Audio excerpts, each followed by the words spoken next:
So this is an example of an Uber driver who is renting a minivan, which sounds extremely high. This is weekly, right? So you're starting off at $325. That I think is still reasonable, because sort of the going rate is $350 for the week. But once you add the damage waiver, the premium emergency roadside service, the licensing, tax reimbursement, blah, blah, blah, you're at $500. It's $175 more than the contract. Built into all of this craziness are these horrendous insurance fees that you are already paying to that car rental company for that minivan, all worked in here. Those are the big numbers. However, this is what's sad. So let's take a figure of 500. Well, let's work with this driver. This $500 has to be paid weekly, otherwise you're not making money. Agree? And then it gets crazy, because you go out and you're working around the clock. Around the clock, this driver works to make $3,000. Well, the customers paid $3,064. The customers. After all those deductions, after all those third-party fees, after all the look at the commercial insurance, $538. On top of those crazy dollars that you're already paying insurance-wise to this rental company, right? On top of all of that, you are left now with $1,466.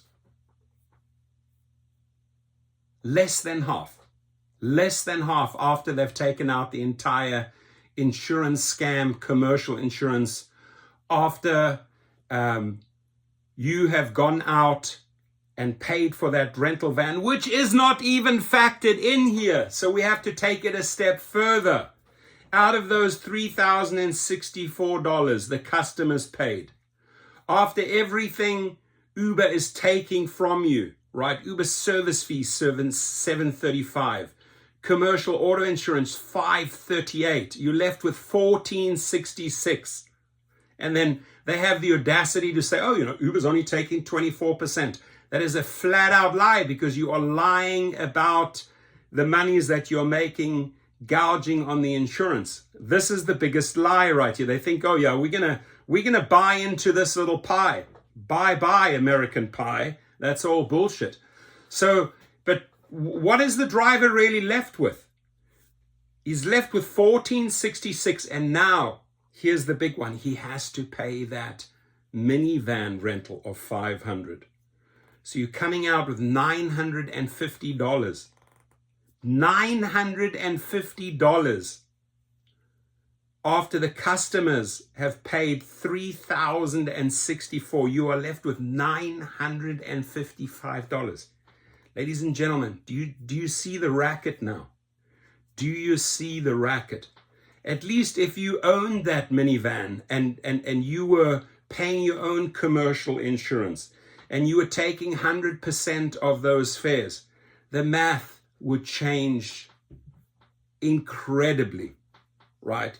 You literally, if I had to give you a ballpark figure, if you're going out as a private driver and you actually committed to buying that minivan, that Sienna, brand new, what you would be left with out of this $3,064, you could take out about $1,000 for your car, maybe $1,100 for your car payment and your commercial insurance.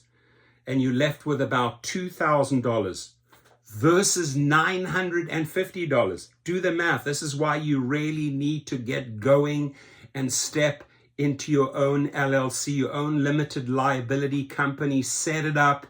Go and register yourself with the state. Get the license. Get accredited. Get going. Start learning how to not pay all of this bullshit here. I mean, this is you got a car like this. This is robbery, my friends. This is robbery. The robbery takes, there's like double robbery.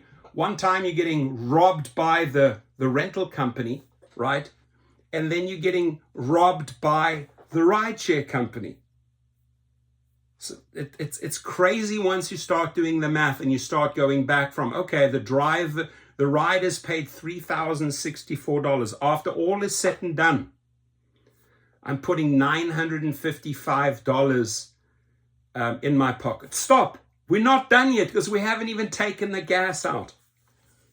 We haven't even taken the wear and tear and the gas out of the $955. What do you think you're left with? Maybe $700 if you're lucky.